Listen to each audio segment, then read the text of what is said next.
Je vous remercie. Alors, question suivante. Bonsoir, est-ce possible d'expliquer pourquoi une FIV ne fonctionne pas avec une bonne réserve ovarienne? Merci. Il y a plusieurs variables en jeu. Ça dépend, comme j'ai montré dans les statistiques, que ça dépend beaucoup de l'âge de la patiente. Hein. On peut avoir une bonne réserve ovarienne, mais peut-être on a sur la quarantaine la qualité des ovules, même si on est des bonnes productrices d'ovules en termes quantitatifs, la qualité des ovules peut être, c'est la raison pour laquelle les embryons ne s'accrochent pas. L'autre possibilité, c'est aussi parfois être sûr qu'au niveau de l'utérus, donc que l'utérus soit réceptif et qu'il n'y a pas des soucis, des fibromes, des adhérences ou des polypes à l'intérieur de l'utérus qui pourraient diminuer les chances d'implantation de l'embryon. Donc, on sait que dans une fécondation in vitro, il y a surtout donc deux acteurs, l'embryon, donc il faut être sûr que l'embryon soit de bonne qualité et quelles sont les chances de l'embryon en soi-même. Et de l'autre côté, l'autre acteur, c'est l'utérus, donc voir que l'utérus soit réceptif, qu'il n'y a pas de soucis, des malformations, des altérations. Merci beaucoup, Dr Moffat. Je lis la question suivante. Bonjour, j'ai 41 ans.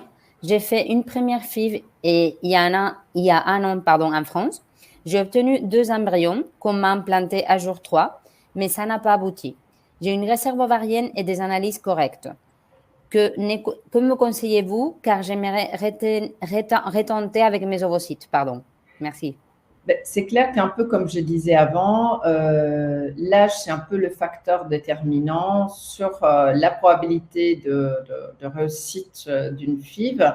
Et donc, si on a la chance d'avoir une bonne réserve ovarienne et de l'autre côté, on a une âge qui est au-delà des 40 ans, c'est clair que le traitement idéal, ce serait une fécondation in vitro avec sperme de donneur et avec diagnostic préimplantatoire, c'est-à-dire que si on obtient, on ne sait pas si les 2 embryons qu'on a implantés à J3, on ne sait pas si c'était des embryons avec des chromosomes qui étaient normaux ou pas. Donc, sûrement, j'appliquerai en DPI, donc en diagnostic implantatoire, sur une nouvelle FIV. Je vous remercie, Dr Moffat. Alors, nous avons une dame qui nous adresse cette question. Combien d'implantations de double don sont possibles, ayant un traitement suite à une maladie auto-immune de la thyroïde, dont plus de cycles depuis juillet 2021, et quel est le coût à prévoir? Merci de vos explications. Alors, là, je ne comprends pas si la question est si on transfère 1 ou 2 embryons sur un cycle de don. Normalement, si la question c'était combien d'embryons on transfère, nous, on transfère toujours un blastocyste à la fois sur les cycles de double don. C'est clair que sur un cycle de double don, après fécondation, peut-être on obtient 2, 3, 4 blastocystes. On va les mettre de côté. S'il n'y a pas grossesse sur l'implantation d'un premier embryon, évidemment, on peut revenir pour retenter un nombre de transferts qui correspond au nombre d'embryons disponibles. Donc, si on a 3 à 4 blastocystes disponibles, on peut tenter jusqu'à 3 à 4 fois, donc le nombre de blastocystes qu'on obtient. Et le coût à prévoir, je pense qu'après, Gloria, elle pourra envoyer tous les détails. Donc, ça dépend aussi un peu si le cycle de double don est fait avec des garanties d'un nombre de blastocystes. On a aussi des garanties de grossesse et donc les prix peuvent changer en fonction aussi du type de garantie que nous, on peut offrir sur le cycle. On a aussi les prix déjà partagés dans le groupe Facebook Concevoir en solo. Super. Merci beaucoup. Alors, je vais lire la question suivante. Quelle est la différence entre les doubles dons et l'adoption d'embryons qu'un couple a cédé? Merci. Il y a assez de différences. C'est-à-dire que dans le double don, on va faire un nouveau cycle, donc un peu, je dirais, exprès. Hein, c'est un nouveau cycle qu'on fait pour la patiente et qu'on va donc choisir une donneuse, un donneur de sperme. On va faire tout le cycle de fécondation, la stimulation et tous les embryons qui proviennent de ce cycle, ils appartiennent à la receveuse. Hein. Donc, comme je disais, peut-être 3-4 blastocystes, ils sont là et c'est des embryons en plus qui sont des frères entre eux. Hein. Ça, c'est aussi important. Donc, le double don, il a l'avantage qu'il y a un appareillement physique évidemment ciblé très spécifiquement sur la receveuse, hein, donc parce que c'est un cycle qu'on fait pour elle, et que tous les embryons issus du cycle appartiennent, entre guillemets, à la receveuse. Donc, éventuellement aussi pour une deuxième grossesse. Hein. Imaginons qu'on obtient tout de suite la grossesse au premier transfert, mais que sur le cycle, on garde d'autres embryons du même cycle, il reste toujours à disposition de la même patiente, hein, pour éventuellement une deuxième grossesse, avec des enfants biologiques, des frères biologiques entre eux. Le don d'embryons, c'est des embryons qui sont issus des cycles, hein, et qui sont laissés en adoption. Donc, parfois, il y a un seul embryon, hein, et l'embryon existe déjà. Donc, l'appareillement entre la donneuse d'ovocytes et le sperme, ça peut être un sperme de donneur, ça peut être un sperme du couple qui auparavant avait fait le cycle. Donc, l'appareillement aussi physique n'est pas ciblé autant que dans un double don. Et surtout, l'embryon, c'est un embryon isolé, hein, donc il peut donner la grossesse évidemment, mais s'il y a un échec, on recommence et on va peut-être prendre un embryon qui n'a rien à voir avec le premier qu'on vient de transférer. Merci, Dr Mofa. Question suivante. Y a-t-il un remède pour stimuler les ovocytes? Alors, je ne sais pas si la question veut dire pour améliorer la qualité, pour stimuler les ovocytes. Évidemment, on a les hormones qu'on donne dans les stimulations ovariennes. OK. Donc ça, c'est celles d'entre vous qui ont déjà fait des stimulations ovariennes savent qu'on donne des hormones qui sont la FSH, la LH, qui font travailler les ovaires. Mais c'est clair que si les ovaires, par exemple, ont une réserve très faible, même si on donne beaucoup de stimulation, beaucoup d'hormones, parfois, on n'a pas une réponse proportionnelle. Hein. En tout cas, à la question, est-ce qu'il y a des remèdes pour stimuler les ovules? Ça, c'est les hormones FSH et LH, hein, donc les piqûres d'hormones qu'on donne pour les stimulations ovariennes. Si la question était, est-ce qu'il y a des remèdes pour améliorer la qualité des ovules? Aujourd'hui, il n'y a rien qui est vraiment démontré. Donc, c'est vraiment quelque chose de génétique. On a dans les ovaires, hein, en fonction de notre patrimoine génétique, de notre âge, on a les ovules qui sont là et il n'y a pas une pilule miraculeuse qui va changer la qualité des ovules. Après, il y a des vitamines. Aujourd'hui, on parle beaucoup de inositol, vitamine D, antioxydants, etc.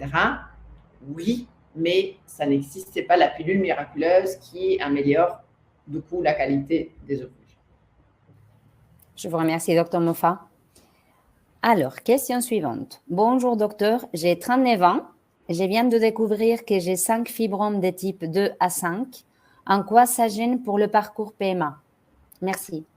Alors, les fibromes, hein, évidemment, c'est, disons, des déformations à l'intérieur de l'utérus. Hein. Quand on parle des fibromes, c'est très important de faire un bon diagnostic par échographie 3D ou résonance magnétique pour voir non seulement la taille des fibromes, mais la position. Par exemple, des fibromes des types 2, hein, c'est des fibromes qui peuvent gêner à l'intérieur de la cavité. Hein.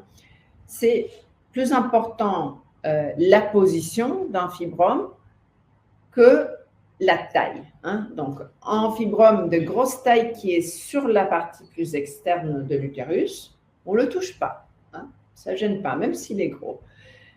Mais si on a un fibrome, même s'il est petit, mais il est à l'intérieur de la cavité, c'est clair que ça peut gêner pour la grossesse. Ça augmente, ça diminue le taux d'implantation et surtout, ça augmente le risque de fausse couche. Donc, il faut faire un bon diagnostic avec un médecin spécialisé qui va vous orienter si vraiment ça vaut la peine de, par exemple, opérer par voie hystéroscopique, retirer les fibromes, ou si les fibromes ne gênent pas à l'intérieur de l'utérus, on les laisse. L'autre test qu'on peut faire, c'est évidemment l'hystéroscopie. On met une caméra à l'intérieur pour regarder la paroi de l'utérus à l'intérieur. Donc, tous les tests sont visés à déterminer la position des fibromes et décider si on les laisse en place. La plupart des fois, on les laisse où ils sont. Mais voilà, il faut déterminer la position. Merci beaucoup, Dr Mofa. Nous avons une dame qui nous pose cette question. Est-il possible de réaliser un transfert à partir d'un cycle substitué avec hormones plutôt que naturel? Cela semble moins contraignant en termes de fréquence des échographies et date du transfert. Merci. Oui, on peut évidemment faire des transferts d'embryons sur cycle avec médicaments ou sur cycle naturel. C'est clair que le cycle substitué est plus pratique, mais il faut aussi dire que si une patiente elle est réglée d'une forme naturelle, donc elle peut utiliser son cycle naturel, il y a de plus en plus des démonstrations scientifiques qu'il y a des meilleurs résultats sur les cycles naturels. Je sais que c'est un peu plus contraignant parce qu'il faut faire peut-être 1 ou 2 échographies, des prises de sang, parce que voilà, il faut suivre un peu de près l'évolution du cycle naturel. Mais quand on peut, moi, je conseille, si possible, d'utiliser son cycle naturel. Après, on transfère sans problème sur un cycle substitué si nécessaire. Merci beaucoup, Dr Mofa. Alors, question suivante. Est-ce que pendant la stimulation, on peut continuer nos activités du sport normalement? Est-ce que la stimulation entraîne une prise de poids? Merci. Alors, on peut effectivement continuer les activités, les sports. Pendant la stimulation, je dirais que peut-être juste les derniers jours avant ponction ovarienne, je ne conseille pas du sport à fond parce que les ovaires peut-être sont un peu des grandes tailles, donc on pourrait avoir un peu de gêne. Et les 2-3 jours après la ponction ovarienne. Donc, réduire en poids. Mais sinon, en général, dans la première phase, on peut continuer à faire du sport. La prise de poids n'est pas automatique. Donc, et la plupart des fois, c'est qu'un peu de rétention de liquide, que, en principe, ça devrait partir une fois qu'on a terminé la stimulation. Moi, j'ai vu qu'avant, il y avait une question sur le taux de naissance. Donc, je pense qu'on a sauté une question. Alors, attendez. Après 40 ans, le taux de naissance… Tout à fait, excusez-moi, oui, je vais la lire de suite. Alors, après 40 ans, le taux de naissance est de 12% après diagnostic préimplantatoire, alors que j'ai compris qu'il y avait plus de probabilité sur notre méthode. J'ai mes ovocytes congelés chez vous, 18 à mes 40 ans, et j'ai un fils que j'ai eu à 38 ans du premier coup. Quelles sont mes chances? Excusez-moi. Évidemment, c'est la même patiente qui a demandé qu'est-ce qu'on fait avec ses ovules une fois décongelés. Le taux de naissance après diagnostic préimplantatoire, c'est pas que c'est 12% globalement. Donc ça dépend si on arrive à trouver des blastocystes qui sont normaux. Donc, c'est lié à l'âge. Donc, la probabilité d'arriver à transférer un embryon avec les chromosomes normaux hein, ça dépend beaucoup de l'âge. Donc, le fait que madame a un fils, qui a eu un fils à 38 ans facilement, c'est très favorable, ça c'est clair.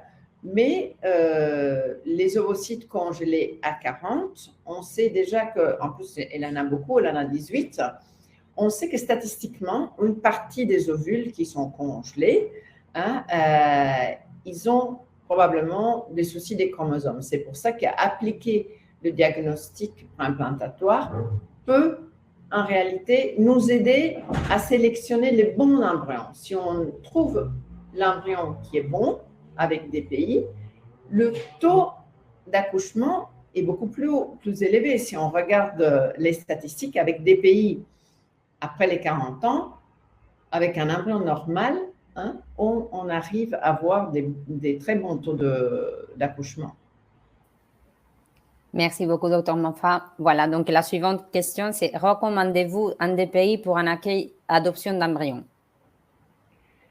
Pour l'adoption d'embryons, non, parce que l'embryon existe déjà. On ne peut pas appliquer le DPI sur un embryon qui existe déjà dans la banque, hein, si on parle d'adoption d'embryons. De plus que sur les embryons de la banque, d'office, l'âge de l'ovule est inférieur à 35 ans. Et donc, on est sur un groupe d'embryons avec un risque relativement faible d'anomalie des chromosomes. Donc, le DPI appliqué au don d'embryons, ce n'est pas une technique qui va vraiment apporter du bénéfice. Et en plus que il existe déjà l'embryon, donc on ne va pas pouvoir a posteriori l'analyser. Merci beaucoup, Dr Moffat. Alors, question suivante. Il y a seulement 3 possibilités d'insémination artificielle avec don de sperme pour toujours? Merci. Non, non. Quand on parle de 3, c'est que statistiquement, on dit que… Ce sont les idées reçues. Beaucoup de filles en parlent. Pardon? Ce sont les idées reçues. Tout le monde pense qu'il faut faire 3 essais et passer à la FIV. C'est automatique et tout le monde a ça dans la tête. Non, c'est-à-dire que 3, c'est le minimum. Hein? C'est-à-dire qu'on ne peut pas, disons, dire, moi, j'ai fait une insémination et puis je passe à la FIV. Statistiquement, hein, surtout parce que c'est une technique très simple et très naturelle, on dit, voilà, on vous conseille de tenter au moins 3 fois. Mais en fonction du cas, hein, ce sera le médecin qui va vous dire, écoutez madame, je pense que vous êtes jeune, ça n'a pas marché 3 fois, mais on essaie une 4e. Du coup, nos résultats à 68% d'accouchement sur les inséminations chez les patientes qui ont fait 3 ou plus inséminations. Il y en a certaines qui, peut-être, ont fait une 4e, une 5e. Moi, je n'irai pas au-delà de 6, hein, sincèrement. Et je comprends aussi qu'il y a un moment donné que ça joue l'âge. Une patiente qui a 36, 37 ans, peut-être qu'après 3 inséminations, elle commence à mettre sur la balance le coût-bénéfice de passer une FIV. Mais une fille très jeune, hein, je pense qu'on peut aller au-delà des 3, on peut arriver jusqu'à 5-6 inséminations si nécessaire. Merci beaucoup, Dr Moffat. Pour caser quelques questions que j'ai prises et que j'ai aussi de mon côté, quelles sont les conditions limites pour Fertila par rapport à l'obésité ou les patientes qui sont en surpoids? Oui. Alors, théoriquement, hein, on voudrait bien avoir des BMI inférieurs à 35 pour le risque qu'on sait qu'il y a de complications, surtout pendant la grossesse. Hein. C'est plus que les risques pendant les traitements des PMA, c'est surtout vis-à-vis d'une grossesse. Donc, l'idéal pour nous, c'est avoir un BMI inférieur à 35.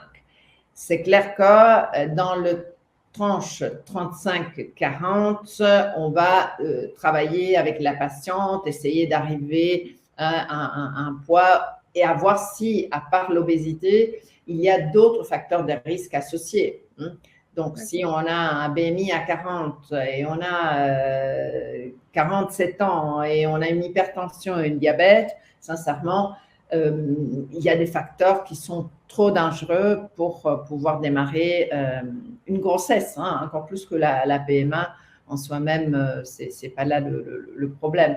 Donc, voilà, 35 théoriquement et à discuter le cas en session avec l'équipe médicale dans la tranche 35-40. Mais voilà. IMC de 35.